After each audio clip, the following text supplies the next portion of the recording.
Okay, so this may on the face of it seem like a somewhat strange, an unexpected topic, let's say, for me to be talking about, notwithstanding the fact that I've made a number of videos on video games over the years. But what I want to talk about is certain aspects of the portrayal of female characters in video games, particularly pertaining to the game Street Fighter V. Now, I know that that title has now been out for over 2 years, but let me explain why that is relevant and why I'm making this video now. Aside from the fact that I think these are interesting issues and that they have a kind of wider perspective of how we're viewing these things, as you'll see as I move on in my commentary in this video. But one of the things that you can't see now because the green screen is up is that my arcade cabinet has moved. Most of you will know I normally have an arcade cabinet in the background. I've shifted that downstairs to be more central in my house so it gets more use. I'm going to upgrade the internals of that.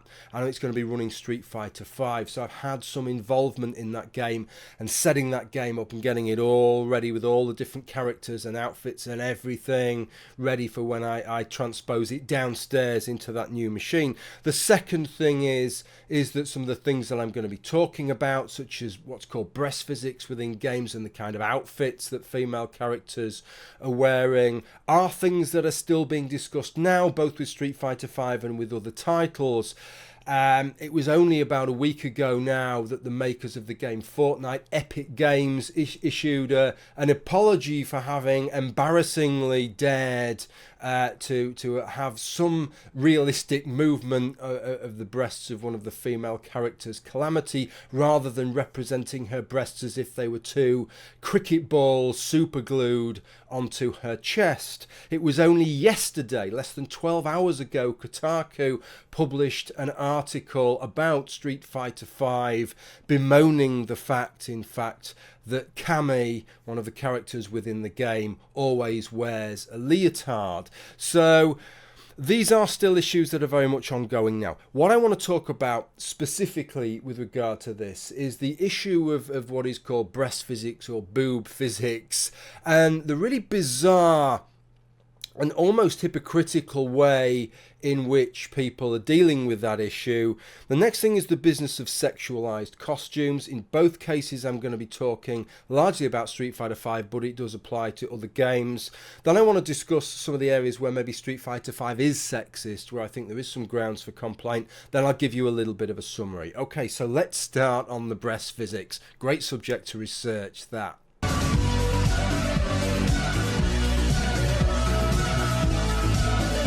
Okay, so I think where I should probably start with this is just to get people up to speed on what I'm actually talking about when I talk about breast physics. Of course, video games have moved on from the days of Pac-Man, Space Invaders and the early Street Fighter games, but they've also moved on from the days of early 3D games where there were 3D models of human characters. If you think back to a game like Tomb Raider, Lara Croft was modelled, but her only response to gravity was in the animation of her entire character. She jumps up in the air, gravity brings her back down again, and that was about as far as it got. Now we have quite advanced physics engines. We have what's called ragdoll physics, which is how dead bodies and bodies that have been hit and punched and go flying through the air, how they respond on impact. And all this happens now because you can model a 3D model using what is referred to as bones, and each bone can have a weight, and it can have a damping factor and a springiness factor. And so what you effectively do is that different parts of the body can interact with one another and interact with the environment and interact with gravity to try and give a much more natural realism. And one of the areas in which that has been applied has been to breasts, because breasts are quite unique, human breasts, in that they're just kind of fleshy mounds and they wobble around in a way in which most of the rest of our structure, given that we are vertebrates and that we have an internal skeleton, they respond in a different way. So animators have tried to model that, and that has been a long-standing bone of contention, I can tell you, and anybody will attest to who's interested in these kinds of games, with many people moaning about the fact that seemingly moving breasts of any description amount to unnecessary sexualization and pandering. And if moving breasts are not perfectly modeled, then the cries immediately come out that this is unrealistic. To put this in a context of Street Fighter 2, there was an early outcry as the game was released because one of the characters, Chun-Li, on the character select screen, her quite large breasts were moving more than one would have expected. And that was regarded as unrealistic and abhorrent and a terrible thing, and that needed to be altered. What is interesting is when you actually started playing the fight, that didn't happen. That was a different physics file that was being accessed there, and her breasts didn't move excessively. In fact, her breast actually acted like a couple of cannonballs that had been welded onto her sternum, and that they hardly moved at all. At least as unrealistic as the character select screen, but that got a pass, and that's one of the issues that I'm going to be talking about. Much more currently, as I mentioned earlier, the character Calamity from the game Fortnite was called out, and Epic Games cravenly said that they were ever so sorry, they couldn't understand why they did this and what an abhorrent thing to do. I'll show you the footage now, and what you will see is that a young lady who appears to be dressed in a crop top with no supporting underwear, no bra on, and her breasts have a minor jiggle. I don't know that that's unrealistic. To my eyes, that looks far more realistic than a rigid set of breasts. Have a look for yourself.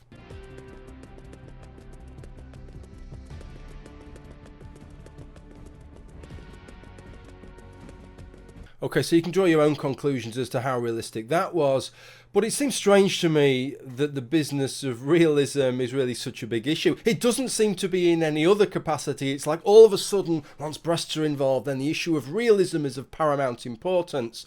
Whereas in a game like Street Fighter 5, you have a character that can breathe fire, other characters that can launch fireballs across the screen, characters that you can use psycho power to knock their opponents over, characters that can teleport around the screen. You have a scenario where a character such as Sakura, at 5'2" and 115 pounds, can go toe to toe with a character such as Abigail, who is 8 foot tall and 600 pounds. Have a look. Pleased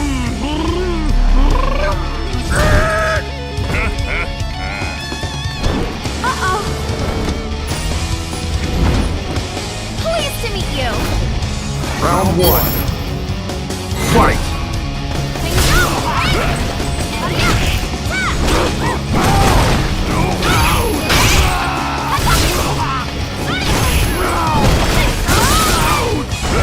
So that's okay, but boobs that perhaps jiggle a little bit too much, oh my god, outrageous. We need articles all over the place, condemnation and criticism, because it's broken the realism barrier, because it's pandering to the audience, as if video games don't pander to the audience in every single thing that they do. And why wouldn't they? You're the customer. Why the hell wouldn't they be pandering and giving you the things that you want to see? That doesn't make any sense to me. And the bizarre end result is that Capcom has ended up producing a game that has within its physics engine the ability, trivially easy, to model breasts to within some degree of realism, and yet to avoid feminist accusations of unrealistic movement. It pretty much leaves it switched off. Let me show you a little bit of video of one of the characters from that game, Laura, fighting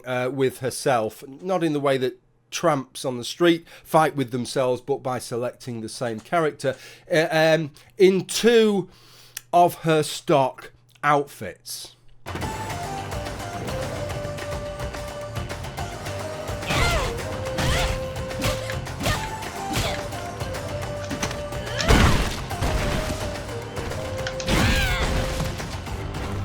So I'll leave it playing here just so you can have another look while I'm talking. But the key issue is this, is that when the Laura character was released on the release of this game, there was some criticisms from feminist quarters of the character and the sexualized outfits, the revealing outfits that she was wearing, but there wasn't any criticism that her breasts were moving in an unrealistic way, and yet her breasts hardly move at all. It's almost like they're just stuck onto her body. So what I did is note the kind of outfit she's wearing here, a very soft bikini style top with very little support, and she's got pretty big tits, right? And then another top where there is absolutely no support whatsoever. So I went and did the research. It was hard work having to trawl through these videos, right, to see, let's have a look at some real life breasts in similar outfits and how much do those move, so we can compare that to the breasts that we're seeing here. So have a look at this.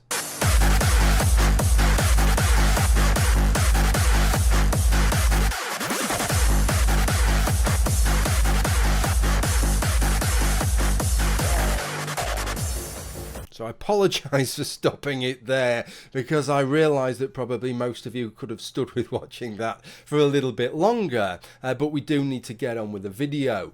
What I'm proposing to you is that the reality is that if Capcom had portrayed Laura's breasts as bouncing even half as much as real breasts would do of her size in those outfits, then they would be absolutely panned for being unrealistic. That is the absurd situation, and that the only way to avoid being panned for being unrealistic is to be super unrealistic and act as if her breasts are made of concrete.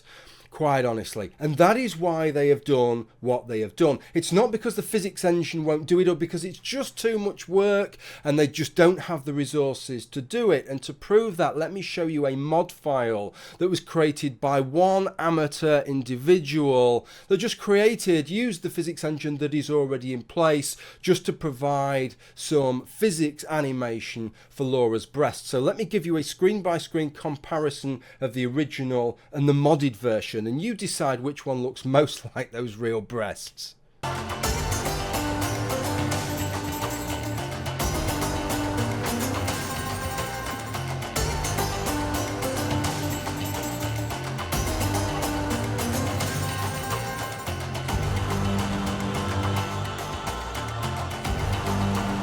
Okay, so you've seen that and you can decide for yourself, but for me, it's a no-brainer. It's a clear win. The modded version is clearly way, way closer to how real breasts move than is the original Capcom version and the version that they've stuck with until this day. And yet we all know that if Capcom had shipped with the kind of physics that modder had used there would have been an outcry that they were pandering to their audience, that they'd included ludicrous, ridiculous, unrealistic breast movement for their character. It seems to be a real head scratcher here, that for some reason this sudden purported desire for absolute realism when it comes to breast physics, when we don't give a shit about it over anything else, and yet if you portray breasts in a realistic way, that's what gets called out as unrealistic.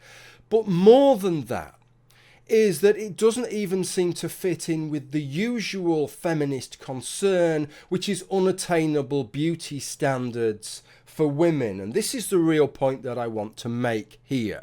Of course, the whole point is somewhat absurd when it comes to games such as this, because when it comes to games such as Street Fighter V, the female characters actually have much more attainable physiques than the male characters. I showed you earlier the character of Abigail. Look at his arms. His biceps are so big that they fill the inside of a car tire. No amount of training and diet is going to achieve that for any human being on Earth. No amount of training, diet, anabolic steroids, human growth hormone and insulin is going to attain that for any human being on Earth. And yet compare that to a character such as Laura, who admittedly has a great body, she has a great physique, but it's hardly unattainable. If you are a woman with an athletic physique and a fairly large pair of breasts, then if you exercise sufficiently and diet well, then that physique is well within your grasp.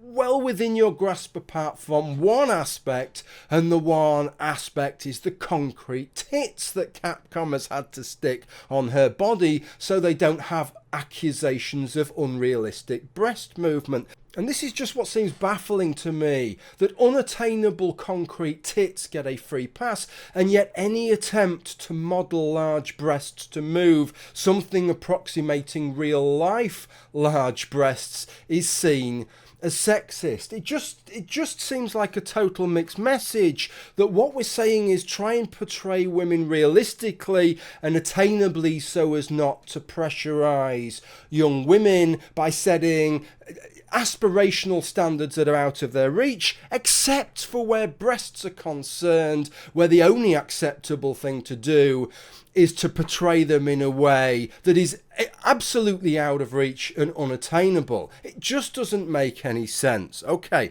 that's the bit with the tits. Now what I want to talk about is sexualized outfits.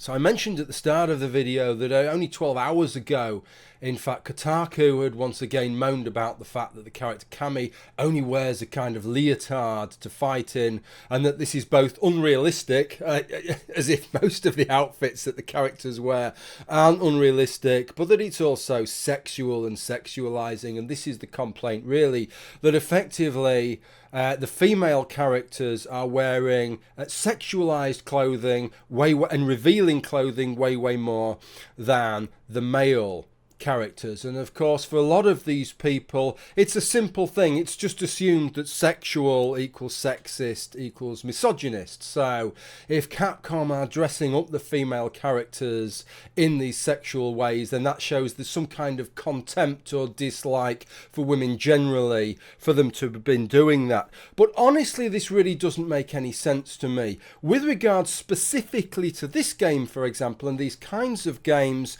these outfits, these costumes are being sold to the consumer, both in a bid to sell the game generally, but also you can buy some of these additional outfits for real cash. You can go onto the site and buy additional clothing. So the clothing that Capcom is going to make is the clothing that is going to sell. And if sexual revealing clothing that shows a lot of skin sells for the female characters but not for the male characters, why should we have any expectation that they will be producing the same clothing? If a swimwear and swimsuits and bikinis sells for the female characters but nobody's going to buy Ryu in a pair of Speedos, why should they feel that they have to make that just to make everything equal? It really doesn't make any sense. And how many times would they have to do it, right, before they could say, well, look, we've demonstrated the fact that the market isn't equal, that people have an interest in female characters in this clothing but not male characters, so why should we have to keep doing this just to say that we're treating everybody the same when society doesn't treat men and women the same in this regard? And in fact, they don't even need to jump through that hoop, because the whole world of modding has demonstrated that even when you take it out the hands of what could be the biased hands of a video game manufacturer and allow the free market to decide for itself, because the modding community for games can make whatever outfits they like for whatever characters they like in whatever way they like, right? And the market has spoken. I used to play Skyrim on the PC a lot, and if you play Skyrim on the PC, you cannot avoid the modding side of it, because it is the most modded game, has the most modification files made by amateur users who are not employed by Bethesda of any game that there has ever been. Every aspect of the game is modified, the backgrounds, the scenery, the missions, settlements, every single thing. But a very, very large portion of those mods is character mods, the way that characters look and the outfits they wear. And if you go, I'll give you a link to the Nexus mod site for Skyrim. If you go and look through those mods, what you will see is, with regard to character mods, with regard to the physiology, the appearance of the characters and the outfits they wear, overwhelmingly 95% plus of those are for female characters, and especially the sexy outfits, the revealing outfits and the beautification ones, it's all for female characters. Even when the modders, the people that are doing the modding, are women themselves, they're modding for female characters. It seems that male and female players both seem more interested in dressing up female characters in that way than they are male characters. And the same thing is true if you go and look at the modding scene for Street Fighter V. 95+% of it is about female characters. So it simply isn't a case that there's this untapped market. If only they put the male characters in hot pants with little nipple tassels, these costumes would be selling like hotcakes. That is simply not true. What Capcom are doing is simply responding to need. They are giving us the costumes that we want. You can bet your boots, because they're selling these costumes, that if female players wanted to see male characters in these outfits, they would create those characters. And if they didn't, that would be reflected on the modding scene, because modders would be creating those characters. Female modders would be doing the work that Capcom is not doing, and yet female modders are not doing that. That tells you everything that you need to know here. What is being reflected is society, and society has an asymmetry in that regard. It is well known within the magazine industry that if you want to sell a magazine to men, what you do is you put an attractive woman on the front cover. That makes the magazine sell well.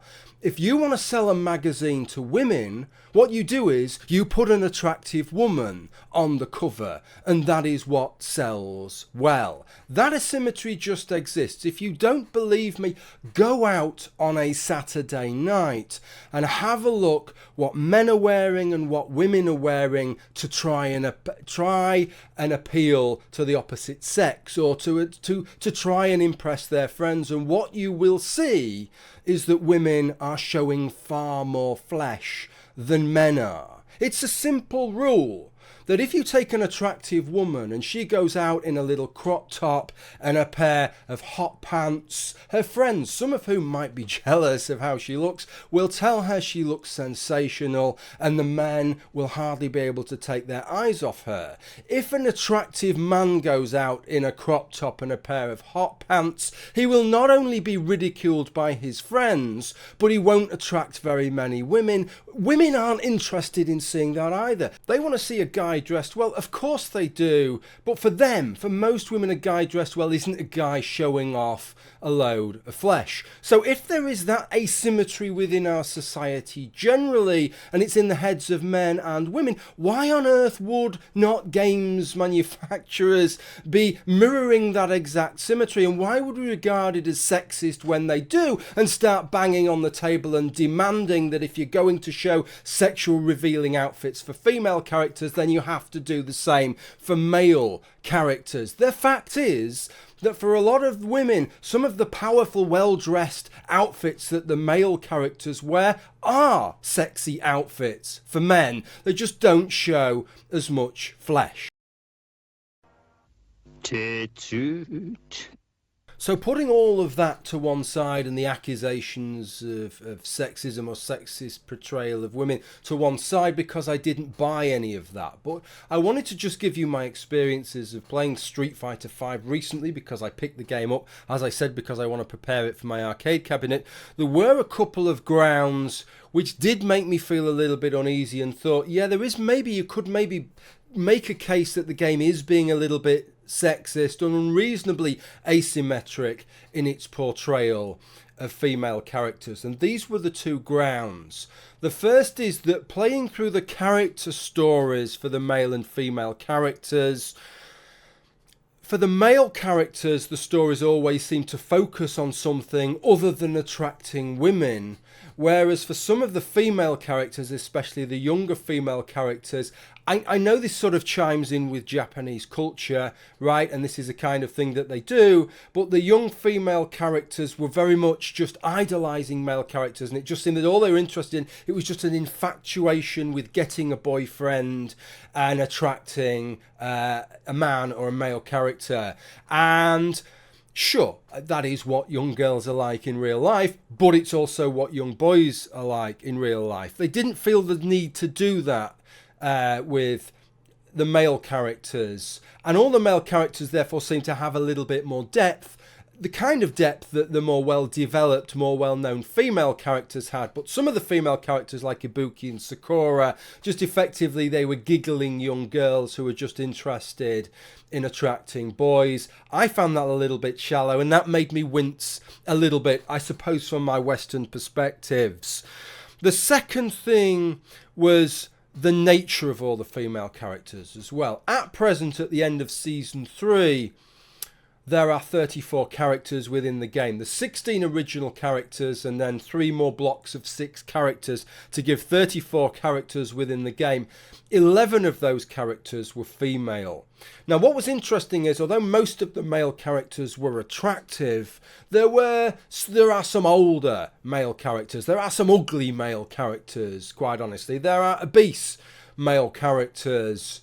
Of the 11 female characters, all of them are very, very attractive. All of them have great figures. None of them are old. And that, to me, I found a little bit of a problem. I mean, look, let me be honest with you, because we need to be frank if we're having these discussions. I like playing with attractive female characters in these games. I like it, right? It's something that panders to me. And why shouldn't the games manufacturers do things that pander to me? But it would have seemed far more reasonable out of those 11 female characters to have 7 or 8 or 9 of them as attractive, and maybe have an old one, a fat one, an ugly one. Give them a little bit more diversity of representation rather than every single female character being young, as if you're not young, if you're an old character, well, you can still take part if you're a guy, but there's a sort of age cut-off limit for female characters. There's a kind of BMI, body mass index cut-off value for female characters that you just can't go beyond. I think they could have still provided the eye candy and yet given a little bit more diversity to the female cast, I think. Interested if you disagree with that. Okay, on to the summary. I think we need to start getting past this endless shaming crap of, oh, well, it's just pandering to the male gaze, and, oh, these are patriarchal beauty standards that are being represented here. This is an absolute load of hogwash. If customers want to see attractive female characters in sexy clothing, then that is entirely legitimate. We already have a game where punching people in the face is seen as normal. We have a game where somebody like Sakura, as we've seen, can go toe to toe on an equal basis with somebody who is 3 foot taller and 5 times her body weight. We're already indulging in fantasies here. And honestly, if you're providing what people want to see, and if what people want to see is attractive female characters with tits that aren't made out of stone, then that is absolutely nothing to be ashamed of and is something that we should not flinch from. The games designers should not be pressured away from providing the content that the actual people that buy the games want to see, because the whole basis of these claims that these things are sexist are built almost entirely upon sand. Okay, interested to know what you have to say. Thank you for watching, and bye.